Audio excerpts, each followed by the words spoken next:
Until the end of the Pacific War, the Dai Nippon Butokukai was the highest authority in Japanese martial arts. To receive recognition from the Dai Nippon Butokukai was considered the greatest honor a Japanese martial artist could achieve. The organization awarded 3 official titles, ranked in ascending order: Renshi, Kyoshi, and Hanshi. Even earning the title of Renshi certified that one was a first-class martial artist in their discipline. A Kyoshi possessed the skill and knowledge required to instruct even those accomplished Renshi. Above them stood the Hanshi, true masters among masters. When the organization was first established, several of its members were genuine samurai who had fought on real battlefields only a few years earlier. Today, people often imagine samurai as masters of the sword alone. In reality, a samurai of that era was expected to be proficient not only with the sword, but also with the bow, the spear, and kumiuchi, the grappling techniques that are sometimes regarded as one of the origins of modern jujutsu. Negishi Shingoro was one of those authentic samurai who survived the wars of his age, and he later became a Hanshi of kenjutsu in the Dai Nippon Butokukai. His adopted son was Nakayama Hakudo, who would later earn the title of Hanshi in Kendo, Iaido, and Jujutsu, eventually becoming one of the leading figures of the Dai Nippon Butokukai. As an interesting side note, one tradition claims that Nakayama lent his own dojo, said to have been one of the largest in Japan at the time, to Funakoshi Gichin, who had only recently introduced karate to mainland Japan and was struggling to find enough training space for his rapidly growing number of students. If this story is true, then the lineage of Nakayama Hakudo played an important, though often overlooked, role in the spread of karate throughout mainland Japan.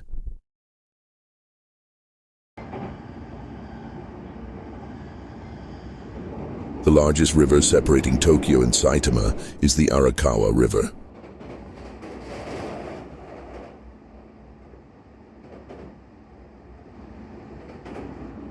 After hearing rumors that a rare reclining Buddha statue could be found on the opposite bank of this river, I decided to visit the site myself.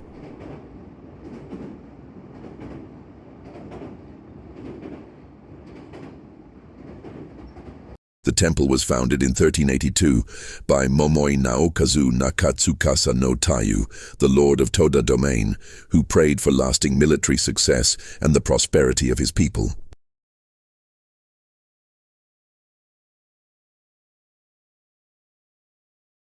At the time of its founding, the temple possessed lands many times larger than its current grounds. During the early Edo period, it is said that when Tokugawa Ieyasu visited the temple, he recognized the site's strategic importance and offered a generous donation of additional temple lands. Within the spacious and beautifully maintained grounds stand not only the reclining Buddha, but also several other distinctive great Buddha statues.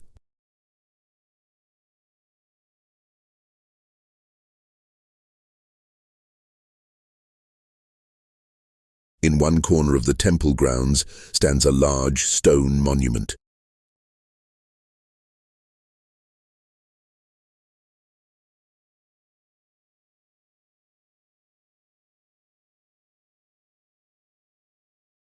This is a memorial erected by the disciples of Negishi Shingoro in honor of their master. Originally located at Seishoji Temple on Atago Hill in Shiba, the monument was later relocated here. As an interesting side note, Atago Shrine on Shiba Atago Hill is home to a stone monument dedicated to Kito-ryu jujutsu, the school studied by the founder of judo, Jigoro Kano. Erected in 1779, the inscription states that the school's martial arts originated from techniques transmitted by the Chinese master Chen Yuanyun. Returning to Negishi's monument, it stands 3.35 meters tall and is carved from black Kosugi stone. The title, inscription, and calligraphy were all created by his disciple Hosoda Ken. What kind of martial artist was Negishi Shingoro, whose students respected him so deeply that they erected such an impressive monument in his honor? At the time, great martial artists were often remembered for extraordinary tales of bravery. Most of these stories celebrated how their skill in combat surpassed that of all others. However, Negishi Shingoro was not a martial artist who earned his reputation through one-on-one matches that began with the command, "Ready, begin," where both opponents fought under equal conditions with the same type of weapon. His true abilities were revealed not in the dojo, but on the battlefield. As a young samurai of the Nagaoka domain, Negishi fought in the Boshin War, often called the last war of the samurai.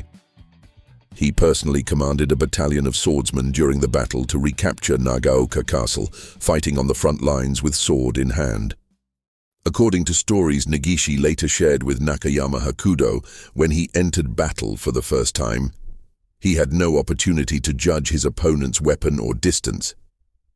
He simply swung his sword in a desperate frenzy, almost as if throwing himself bodily into the enemy. Only after the fighting had ended did he realize that he had survived.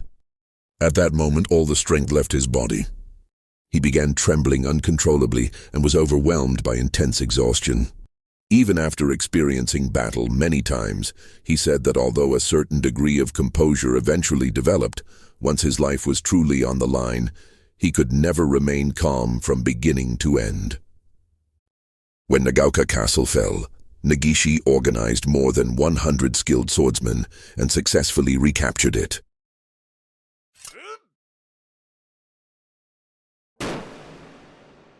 Later, however, he suffered a gunshot wound that passed completely through his body. The wound became infested with maggots, which he reportedly removed by threading a rough hemp rope through the wound and scraping them away. According to Nakayama, despite possessing such exceptional skill that even holders of a kirigami, a certificate recognizing a first-class swordsman, were no match for him, the reality of actual combat was something that could never be fully understood by those who had not experienced it themselves. To survive such brutal battles, repeatedly fighting with complete single-mindedness, while knowing that the slightest mistake in judgment meant certain death, speaks more eloquently than anything else about Negishi's technical mastery and extraordinary mental strength. It has long been well known that practitioners of the martial arts also engaged in Zen training. As expressed in the phrase, Ken Zen Ichi Nyo, the sword and Zen are one. There is a traditional belief that the highest principles of swordsmanship and the enlightened state sought through Zen ultimately share the same foundation. Zen aims to cultivate a state of mushin, no mind, in which one observes oneself exactly as one is in the present moment and accepts reality without becoming distracted by unnecessary thoughts. In real combat, even a moment of hesitation or delayed judgment can mean the difference between life and death. In the midst of a fierce battle, there is no time to think, what should I do next? The body must instinctively choose the best possible action without conscious deliberation. For this reason, martial artists have traditionally repeated their techniques thousands upon thousands of times, striving to reach a level where the body moves before the mind has time to think. Therefore, surviving an intense battle fought with complete dedication cannot be explained by luck or chance alone. It was only possible because years of rigorous training had elevated both technique and spirit to the point where the body responded naturally without conscious thought. One could reasonably conclude that this accumulation of disciplined practice was the true reason for survival. The heroic exploits of famous martial artists and the founders of various schools certainly make fascinating stories. However, among the many tales of martial valor I have encountered, this episode leaves the deepest impression on me, not because of its dramatic heroics, but because of its quiet, understated greatness. Negishi's personal account illustrates that true Budo is not merely about winning matches or proving one's superiority. At its core, it is a lifelong discipline of cultivating the mental composure to remain true to oneself, even under the most extreme circumstances. I was deeply moved by Negishi's unwavering commitment to pursuing this ideal throughout his life. In his later years, Negishi reportedly found it difficult even to walk on his own, and would arrive at the dojo supported by his students. He had become so frail that they even helped him put on his armor and prepare his bamboo sword. Yet the moment a bout began, all signs of old age seemed to disappear. The energetic strikes of his young disciples missed him by the narrowest of margins, while Negishi's single counterstrike unfailingly found its mark. Even more astonishing was the way he handled the bamboo sword. To onlookers, his movements appeared slow and almost effortless, yet no one could evade them. Now let us turn to the memorial monument. The inscription on the monument reads as follows. The master's given name was Tsuyoshi, and he was commonly known as Shingoro. He was the younger brother of Makino Tanamo, a senior retainer of the Nagaoka domain in Echigo province, and was later adopted into the Negishi family, who served as magistrates of Edo. Exceptionally gifted from childhood, he mastered swordsmanship, archery, and gunnery, though above all he devoted himself to the sword. At the age of 19, he traveled to Edo and studied under Saito Tokushinsai, where he thoroughly mastered the Mugai, Munen style of swordsmanship and eventually received the highest license of transmission, Menkyo Kaiden. In the first year of the Meiji era, 1868, at the age of 25, he served as commander of a sword unit fighting alongside the imperial forces during the Boshin War. After the war, he settled in Tokyo, where he taught swordsmanship at the Imperial Palace Police, the military police headquarters, the Imperial University, the first higher school, the Naval Accounting School, and Keio University. He also established his own dojo, which he named Yushinkan. Even while carrying out his official duties, he devoted his spare time to teaching. Throughout his lifetime, he trained approximately 5,000 students. His swordsmanship was characterized by movements as supple as willow branches, yet filled with a spirit powerful enough to shatter stone and metal. Principle and technique were perfectly united, mind and sword acted as one. He had abandoned hostility, responding naturally without relying on prearranged techniques. Whether employing orthodox or unorthodox methods, substance or deception, there was no aspect of swordsmanship beyond his mastery. Swordsmen throughout the nation looked up to him.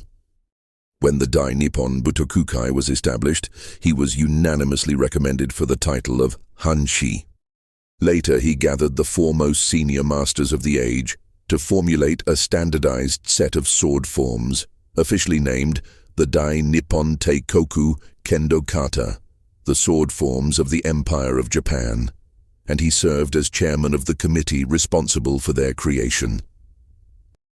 General Nogi listened to the master's philosophy of the sword and was deeply impressed by his teaching that the enemy before you is the enemy of the entire nation.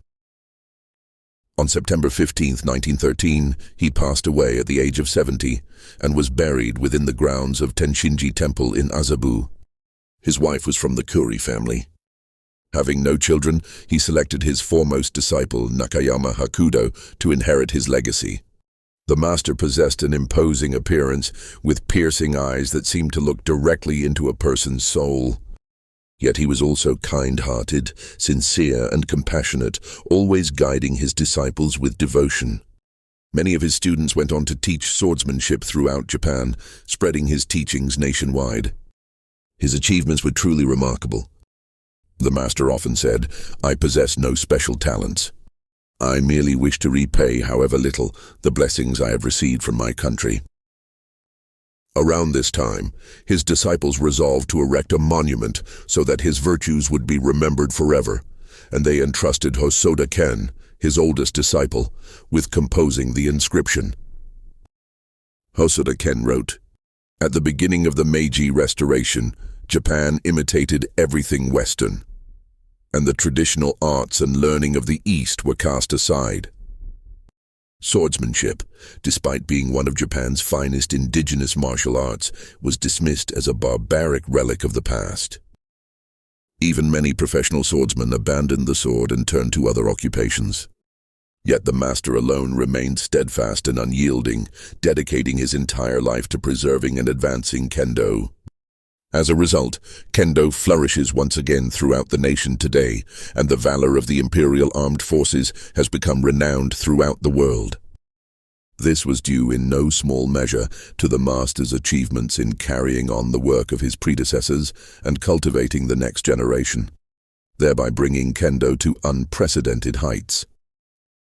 Such accomplishments deserve to be remembered for all time. September 1942. Respectfully composed and inscribed by his disciple, Hosoda Ken